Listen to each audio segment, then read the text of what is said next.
Daniel never thought it would come to this. For months, he had pushed aside the gnawing doubts that crept in late at night, the long hours, the sudden mood shifts, the way Morgan had started dressing a little too carefully for casual client dinners. But he loved her. He believed in her. And belief, real belief, means giving someone the benefit of the doubt until they leave you no choice. It happened on a random Wednesday evening, the kind of night you'd never expect your entire life to crack open. He was scrolling Instagram while waiting for his takeout order when he paused on a story from one of Morgan's coworkers. A rooftop work party, skyline in the background, glasses clinking, music pulsing faintly under laughter, and there, in the reflective glass behind the group, he saw her, Morgan, his wife, walking hand in hand with someone who sure as hell wasn't him. Daniel froze. He rewound the clip, slowed it down, zoomed in. It wasn't just some colleague walking beside her. Their fingers were laced, their pace synchronized. She looked at the man and smiled in a way Daniel hadn't seen in months. That smile used to be his. Something inside him snapped.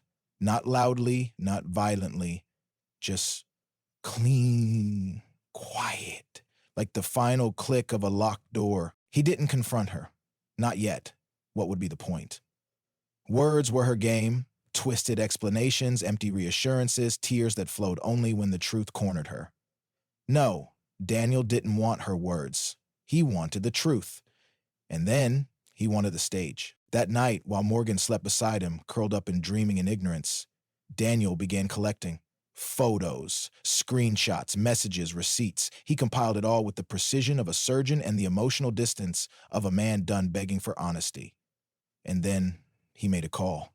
A friend from his college days ran a boutique advertising agency with access to high-end digital billboard space across the city. Daniel gave him a simple directive and wired the payment up front. It was time Morgan's secrets got the spotlight she seemed to crave so much. She just didn't know yet Monday morning would change everything. Friday came and went with eerie calm. Morgan was all smiles that morning, sipping her oat milk latte and chatting about a colleague's birthday dinner that weekend. Daniel nodded, played along, even offered to pick up her dry cleaning on the way home. He watched her carefully, memorizing her routines, not out of sentimentality, but as a man studying the final moments before detonation. He'd already scheduled the billboard Monday at 9 a.m. precisely when Morgan's office floor-to-ceiling windows and all would be buzzing with the start of week energy. He'd requested the largest screen outside her building, directly in her line of sight, impossible to ignore. The message would go live just as she settled at her desk, coffee in hand, believing the world still spun in her favor. Over the weekend, Daniel kept his movements deliberate. No suspicion, no drama. He played the long game. While Morgan was at her so-called birthday dinner, he used the evening to finish final edits to the photo that would accompany his carefully chosen words. It showed her and the man, her affair partner, laughing with heads close together, fingers intertwined, faces slightly blurred, but the identity was unmistakable to anyone who knew them. And in her industry, that was nearly everyone. The words he had chosen still gave him chills. Hey, Morgan, hope he was worth it. Everyone else knows now, Daniel. It wasn't rage. It wasn't vengeance for its own sake. It was a declaration. A line drawn in digital ink across the skyline. I saw you. You lied. Now watch how the truth lives in daylight. Sunday night, Morgan came home, tipsy and glowing, carrying a small gift bag. She placed it gently on the kitchen counter, humming to herself, unaware that Daniel was watching from the hallway, taking it all in. Every step she took, without remorse, added to his clarity. There would be no turning back, no forgiveness, for a heart so casually betrayed. While she showered, he emailed the final proof to the ad team, confirming everything. They sent a brief reply, scheduled and ready to go live at 9 sharp, no cancellations past this point. Perfect. He didn't sleep much that night. He wasn't anxious. He was focused. His thoughts weren't clouded with heartbreak anymore. He wasn't the man who'd once cried in the dark while she pretended to work late. That version of him had been erased the moment she chose to share her body and heart with someone else, and hoped he'd never notice. Morgan kissed him the next morning like nothing had changed. He responded in kind, maybe even a little too warmly, and sent her off with a "good luck with your pitch today." She smiled, "Thanks, babe," and walked out the door with confidence in her heels. Daniel waited 30 minutes before heading out himself. He parked just down the block from her office building and ordered a coffee from a street vendor, casually leaning against a railing with a direct view of the billboard. He watched the digital ads rotate, sneaker promos, streaming shows, a perfume launch. And then, at exactly 9 a.m., his creation filled the entire screen. It was like the city itself went still. Pedestrians stopped, phones came out, people pointed. The photo, though slightly pixelated, was unmistakable. The message burned across the LED lights, stark and cold. In the 20 floors above, Daniel knew Morgan would be seeing it at that exact second. And then, as if on cue, his phone buzzed. Not Morgan, not yet. It was her, the wife of the man in the photo. Daniel had sent the proof to her the night before with a brief message: "You deserve to know he's not just cheating on you, he's mocking you." She hadn't replied. Until now. Her message was simple: "Thank you, I'm already on my way to her office." Daniel exhaled slowly, a strange calm washing over him. This wasn't revenge for the sake of revenge. It was justice wrapped in LED and timing. And as the crowd on the street murmured louder, as office windows lit up with movement, Daniel turned away. As he didn't need to watch her world burn, he'd already lit the match. Morgan had just finished adjusting the collar on her blazer when the morning buzz settled into the office. Her floor, a pristine open space with polished marble floors and glass-walled offices, thrived on appearances. Everyone looked sleek, caffeinated, efficient. Her assistant handed her a printed deck for the 10 a.m. strategy meeting, and Morgan gave her a practiced smile. Then something shifted, a hush, a stillness, followed by a low wave of whispers that began near the front desk and slowly rolled toward her office like the edge of a coming storm. She noticed heads turning, some toward her, some toward the window. Then came the phones. People raising them, not to take calls, to record, to take pictures. She frowned and stepped toward the floor-to-ceiling window. At first, she didn't process what she was seeing, just bright colors, moving lights. And then clarity punched through. Her name. Her name was on the billboard. Her name, followed by that sentence: "Hey, Morgan, hope he was worth it, everyone else knows now." Daniel? And then the image, her image next to that man, the one she told everyone was just a friend from the marketing team. The photo was artfully blurred, but anyone who knew her could recognize that black trench coat, her distinct blonde bun, her laugh in silhouette. Her mouth went dry. The air around her seemed to thin out. For a second, she thought she might faint, but her heels kept her upright, barely. From behind her, someone murmured, "Oh my God," and another whispered, "That's her. That's Morgan." Her pulse pounded. She turned around and met a room full of eyes. Some sympathetic, most not. Her carefully curated image, her flawless reputation as the composed and commanding director of brand strategy, was dissolving right there in real time. The woman known for running campaigns that controlled narratives had just lost control of her own. Then her office phone rang.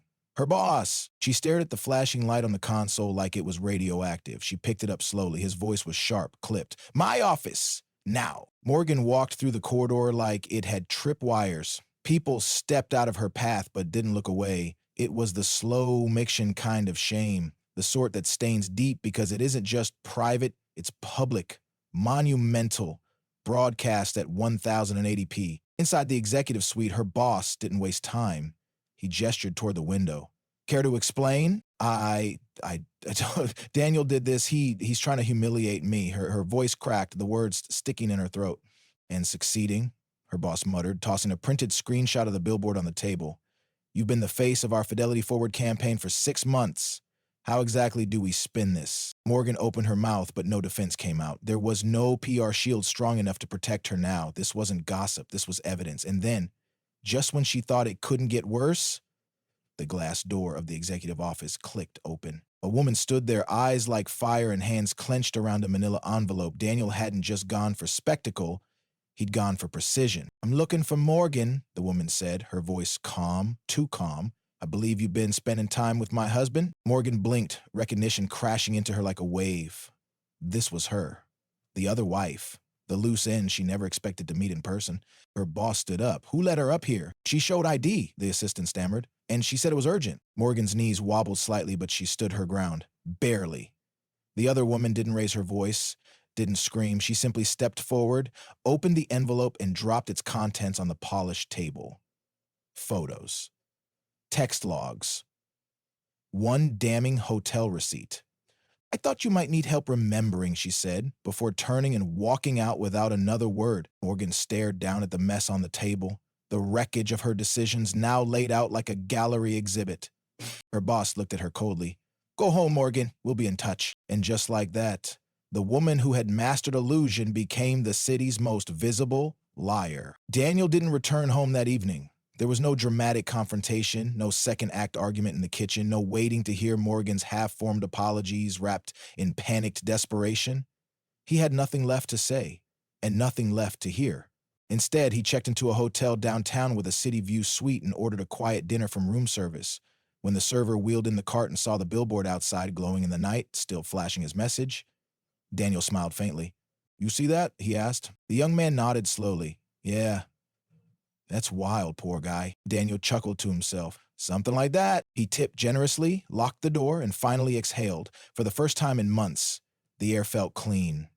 His chest no longer carried the weight of suspicion, of late nights wondering, of decoding Morgan's deflections. The truth had scorched the earth between them, but he'd planted the match with purpose. His phone buzzed repeatedly, calls, texts, voicemails, all from Morgan. She was unraveling now. He didn't have to open them to know what they said. Pleas, rage, desperation, guilt repackaged as confusion, apologies in 20 different formats. But Daniel didn't respond. He wouldn't give her the dignity of closure. He'd already packed a bag, just the essentials.